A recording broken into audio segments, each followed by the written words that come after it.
Welcome back, YouTube. Welcome to Leon the King TV. It's the new name. We have a new name for the podcast, but I made up my mind. Finally made a decision. The Ring King Wrestling Podcast. Welcome to Ring King Wrestling Podcast. And I want to talk to you guys today. And once again, I want to say it. It's the Ring King Podcast. Excuse me, I just burped. Anyway, excuse me. Like I said, but I'm back, and today we're talking about it. And like I said, Leon the King TV. But I'll go right into it today. I'm noticing in the wrestling world, especially in the promotion of WWE, the two women that they used to want to always consecutively push was Charlotte and Becky. Charlotte and Becky don't need no more damn pushes. Charlotte is getting pushed just as much. Becky got pushed. I think I'll even say this. I am not a big Becky Lynch fan at all. I will go to war and defend the fact that I am not a Becky Lynch fan. Charlotte, I have a love-hate relationship with Charlotte Flair. I think she is great. But at times, Charlotte to me is over pushed, just like Becky. Soon as she comes back, she's got a title around her waist already. Soon as Charlotte comes back, Charlotte already has a title. Those type of things are ridiculous to me, and the fact that we're constantly, it's so redundant. Charlotte gets a title, Becky gets a title. Same with Bianca. Like, to me, the new women in the forefront that I love right now: Roxanne Perez, Stephanie Vaquer, Jordan Grace, Tiffany Stratton. Like, top 4 women in WWE today. You know, like, I want to see the Tiffany Strattons get pushed. I want to see the Roxanne Perez's get pushed. I want to see the Jade Cargills get pushed. I want to see that era of WWE women. But I'm not going back to pushing Bayley all the time. I don't want to go back and push Charlotte all the time. I don't want to go back and push 3 of the former 4 horsewomen getting pushed from NXT.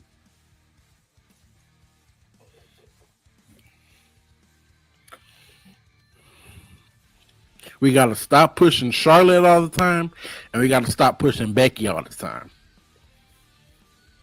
You had women who used to be in the company, who used to be on the roster, like Tamina, who never got pushed on WWE's roster, both Raw and SmackDown and NXT. Out of all 3 bands, Tamina never even got pushed. The only thing you gave Tamina was that women's tag team title run with Natalya back during the pandemic era, when they didn't even have fans in the arena. They were at the Thunderdome, back in the Thunderdome era during the pandemic in 2020, 2021, around that time. So what happened? I don't see, and I don't care if some of y'all wrestling fans get mad at me. I don't see the appeal in Becky Lynch at all. I really don't. I don't see the appeal in Becky Lynch, and I never have. She main evented WrestleMania, was it 35? I don't care. Her, Ronda Rousey, and Charlotte in a triple threat match for the WWE Raw Women's title. I don't care.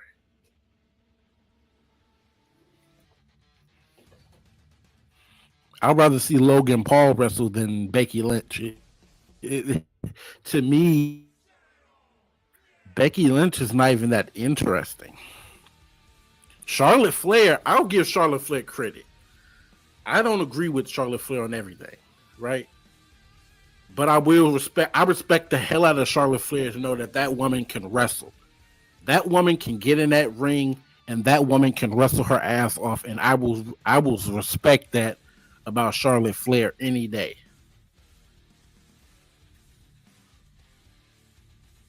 Charlotte Flair can wrestle. But like I said, the thing is, she's over pushed, is all I'm saying. You know, she gets pushed. It's like you come back, you take the title off Ronda Rousey back in 2022. She come back from being gone for a year. All of 2024, she was not on TV. She got injured back in 2023, like late 2023, and then was out for all of last year. And she comes back in the Royal Rumble and wins the women's Royal Rumble match. Excuse me. She wins the women's Royal Rumble, gets her match against Tiffany Stratton at WrestleMania. And Tiffany Stratton whooped that ass and retained that WWE Women's Championship.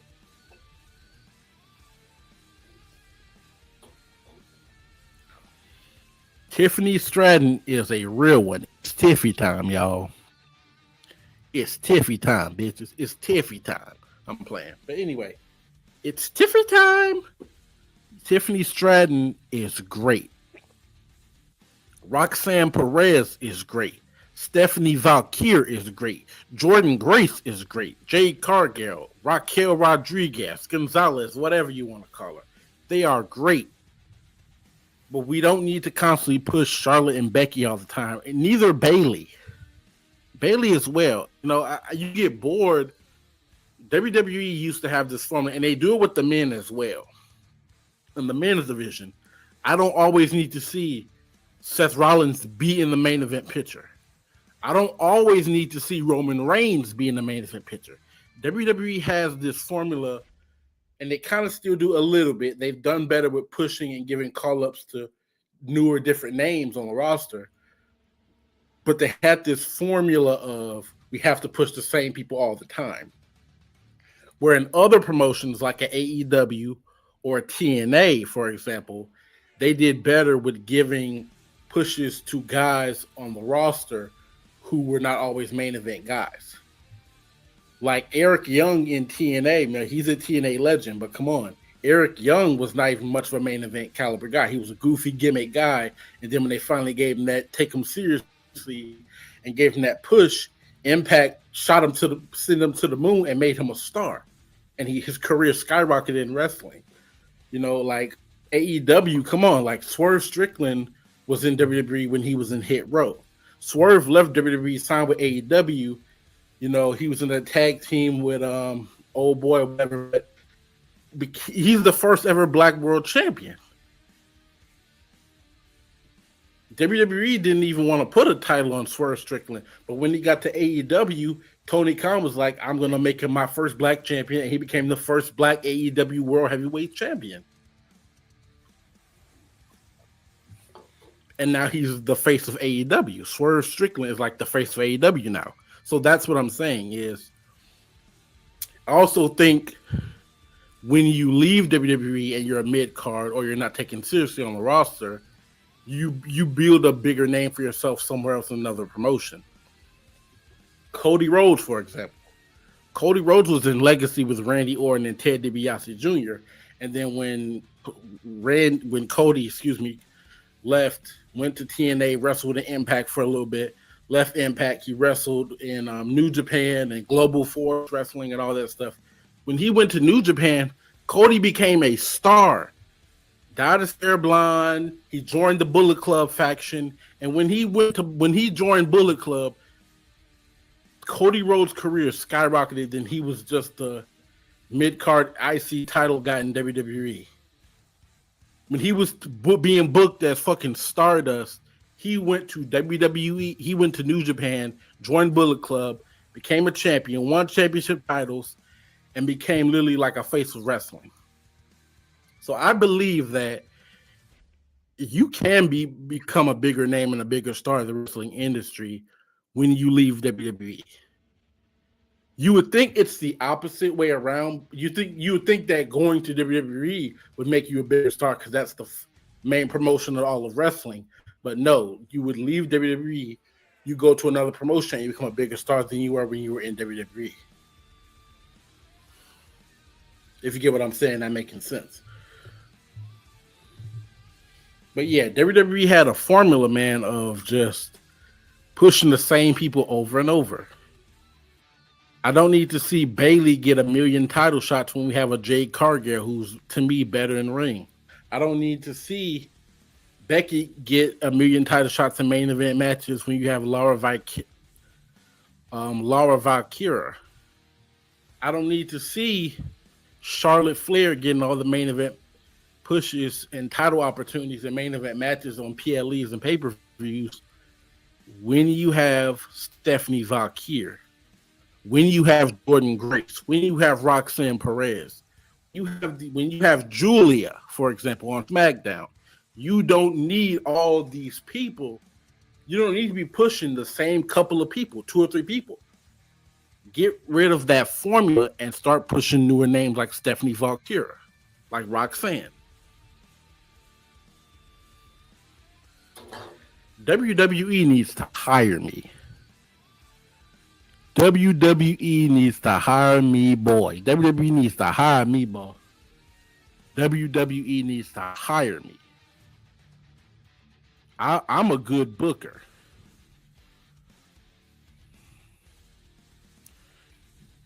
This whole John Cena heel run has done nothing for me.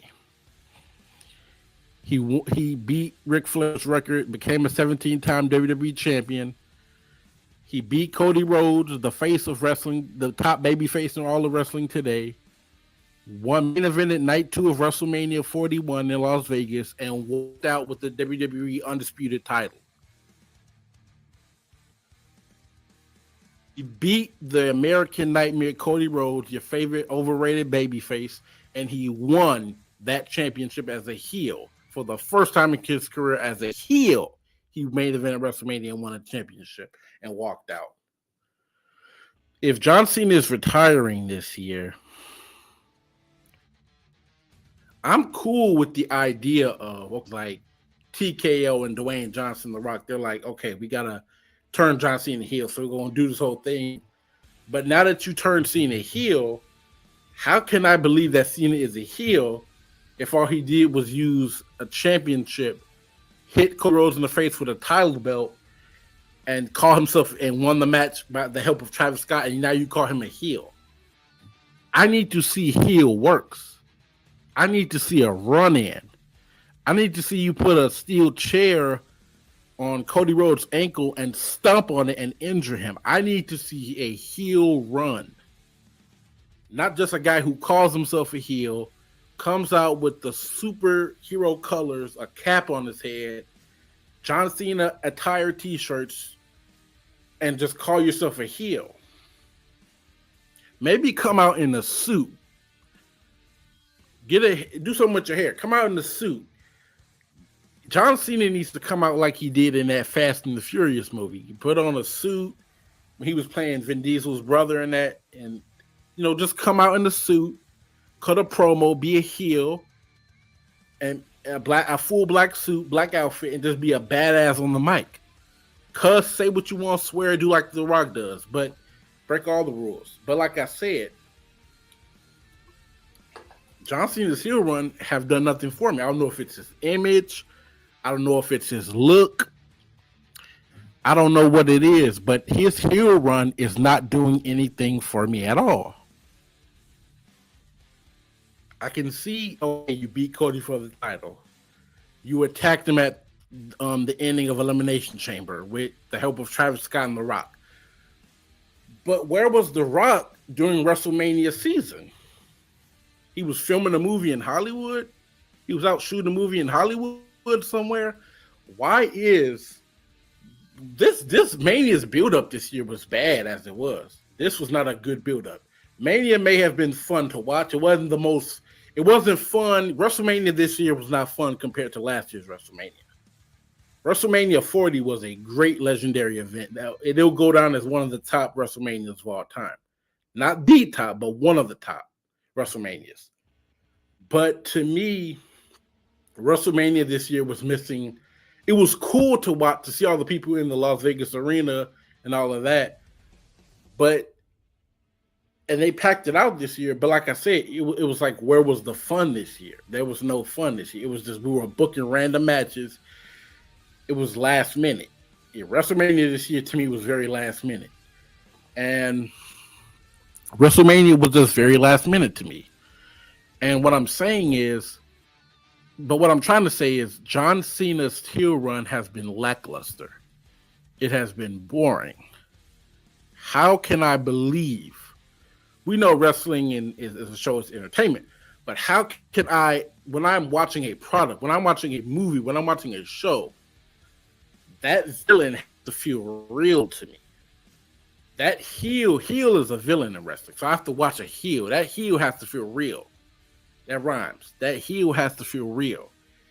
That villain, when I watch a movie, I'm watching like Batman or I'm watching The Dark Knight. The Joker felt real. Something about the villain that felt real. When you watch Star Wars, I'm just naming movies for example. But for example, we watch Star Wars. Skywalker, Darth Vader felt real. Villain. When you watch Spider-Man, the Green Goblin felt real because he's a villain. I'm naming like villain characters from fantasy franchises. These characters felt real.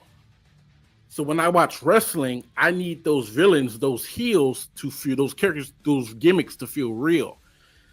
I am not feeling the realism, too much realism from this heel run.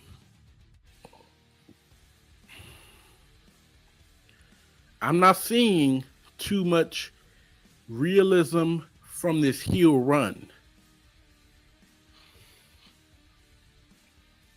Make it feel real to me.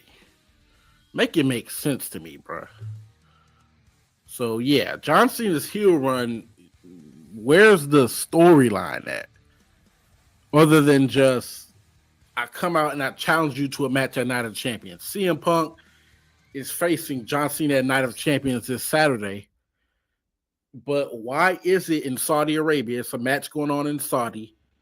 I think this is the main event of the whole PLE pay-per-view. But my thing is, if CM Punk is facing John Cena, there is somewhat of a story to this. Because they go back to 2011 when Cena faced CM Punk in Chicago at Money in the Bank back in 2011 and left the company with the WWE Championship, and then came back a following week later, joined the company again, and came back still as a WWE Champion. We had like 2 WWE Champions at the time. It was weird. But give me a story to this. You know, y'all are WWE, you're like, can we stop with all these challenges? Like I said the last time, can we get back into putting stories gave you a reason to watch the matches? So maybe what I would do is, and I'm going to fantasy book here, CM Punk comes out, cuts a promo on Raw or on SmackDown, and it's like, I came to Smack. I know you guys weren't expecting me to be here, but I came to SmackDown because I want to take on some competition. I am still a Monday Night Raw guy. I am still signed to the Raw brand. But the reason I'm here on Friday Night SmackDown is because I'm here to take on new competition. And I got to get my hands on someone. And that someone is a son of a bitch called John Cena, who let all you fans down. I don't give a damn what any of you wrestling fans think, what you say or what you do. But I know you're here, Cena. I know you're here tonight on SmackDown in this arena. And when you show up backstage, it's going to be me and you. Let's see what happens when I make you GTS go to sleep. And then he walks out. Pipe bomb, drops the mic, walks out of the arena. And then throughout the episode of SmackDown that night, throughout that 3-hour SmackDown, you show backstage segments of Punk waiting for Cena, looking around for Cena, going to locker rooms, talking to like Nick Aldis in his office. Like Nick Aldis is like, "Hey, do this, calm down, Cena." And CM Punk, CM Punk is like, "No, I'm looking for this man. I'm gonna kick his ass. What he did at Elimination Chamber. He lied to me in my face and lied to all these fans. And I'm going to get my hands on that man who I hugged when I was in that Elimination Chamber match. I hugged John Cena. We hugged each other during that Elimination Chamber match. And I am going to get my hands on the man who I hugged as a friend. Cena. And that's how you push it. Now, that's storytelling right there, Triple H. Triple H, watch this video. I'm going to send you this video, Triple H. I hope you watch this. But that is storytelling right there for wrestling. So CM Punk, it's the end of the show. The last match happens. Michael Cole or Corey Graves or whoever who's on commentary, they're like, hey, wait a second, guys. We just got word, kind of like what AEW would do with their commentators. Do just like that with WWE. WWE needs to listen to AEW's commentary because it's much better. But this is what they should do with their commentary. Be like, hey, what is going on? We're gonna cut backstage, but we just got received word from Nick Aldis that John Cena has just appeared in the arena. You see a limousine pull up or a nice black Escalade pull up, a nice sharp ride pull up into the parking lot of the arena. Backstage. Cena gets out with his title and he's walking. And then all of a sudden you see CM Punk. CM Punk doesn't see Cena, but his back is turned. And then Cena comes out, hits CM Punk on the back of his head with the title belt, and goes to wailing on CM Punk. He picks CM Punk up, kicks him, and then he hits him with the FTF, with his finisher. And he tells CM Punk, this is what happens. You couldn't see me, could you? He goes, you couldn't see me, could you? This is what happens when former WWE stars return to the world of WWE. And he drops the title belt and he walks away. That's how you tell. That's storytelling, Triple H. That right there to me is storytelling. Why can't they be creative? Why can't Triple H comes up with these cheesy ass ideas, bro? These cheesy ideas. All you had to do was be creative. Have CM Punk go backstage. I hope they do this tomorrow night on SmackDown, by the way. I hope they do this on SmackDown tomorrow. But all you had to do was have CM Punk go backstage and challenge John Cena to a fight backstage. And all of a sudden, Cena shows up, attacks Punk, hits him with his finisher, and that's it. And then the next day is Night of Champions. We get the big build-up for the match. That's how you tell stories building up to a pay-per-view match, to a PLE match. That's how you book. Man, I just booked a feud. I just booked a feud for the WWE on SmackDown. I just booked a feud. I did what Triple H didn't do. I just did what Triple H couldn't do.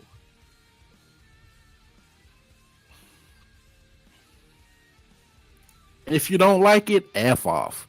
I just did what Triple H didn't do, and he didn't book it this way. We don't need challenges. We need storytelling. Are we that lazy where we have to not give you stories anymore? We just got to give you challenges. Goldberg comes back, challenges Gunther. That's cool with me. But I think Saturday Night Main Event is trash. I'll be honest with you. I don't know why we brought that back. I would change Saturday Night Main Event to Saturday Night Heat. Probably bring WWE Heat back. I think if they bring Heat back, that would be smart. And put Heat on a Saturday night, just call it WWE Heat. And it's a Saturday night show where we get all these great dream matches on a Saturday night. And book it.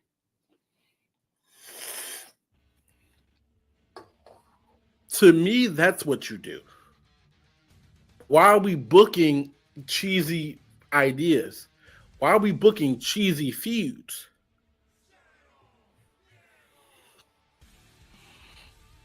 We gotta stop this. We gotta stop that. Triple H, be more creative. I'm not saying that he's terrible. I think from a business standpoint, they're doing very good. When you look at when they were at Fanatics Fest this past weekend, they did very good selling out that event. But what I'm saying is, from you got to do more than impress me financially, business wise, and revenue wise.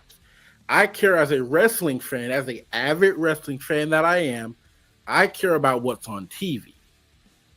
I'm not caring about how much money you're revenuing. Cool, great. I want y'all to be wealthy so we can get more television product and more content. But I need to see your product become creative. We can at least be creative if we're revenuing all this money. We can't have money just sit and not be creative. I thought the wrestling business was about creating. WWE and this promotion and this company was about creating. Vince McMahon had a vision and it was about creating. He created this. That's why we have this today. So to me, if TKO and Triple H and Dwayne Johnson are in charge, be creative. Turning Cena heel was a creative idea for this retirement tour. But like I said, I think WWE is financially in a good spot right now. I think they're revenuing millions of dollars. They've helped make mainstream wrestling mainstream again, because they had stepped away from being mainstream for a while. So I definitely think they went back to making it somewhat mainstream now, for sure. And I think they've also done a good job with their business-wise and with their revenue. Wrestling is mainstream again. Wrestling is mainstream again. WWE is at least mainstream again. But to me, you got to get back to revenue. You got to do more than just revenue. You got to be creative. Get out of all the challenges and book storylines. If we can book storylines, we can be creative. That's being creative. I just booked y'all and wrote y'all a whole story. I just booked you guys.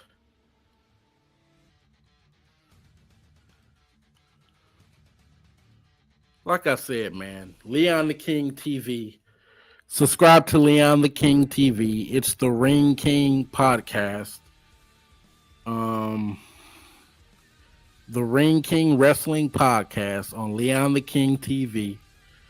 Make sure you leave a like, leave a comment, hit that subscribe button, whatever you do. But like I said, we changing the IWC. We're getting rid of these internet wrestling clowns. We exposing the truth about Hollywood and the entertainment industry. We exposing the truth. We exposing it, and a lot of people about to get exposed. And like I said, man, we just creating a new kingdom. We're creating a new empire. We're creating a new industry, and we're changing the game. We're changing these IWC streets. I be in these IWC streets, and we changing it. We're changing the internet wrestling community, and we getting rid of the goofies, and we bringing in the real ones now. So make sure you leave a like, leave a comment, hit the subscribe button. Whatever you do, please hit that subscribe button. Leon the King TV signing out. Peace.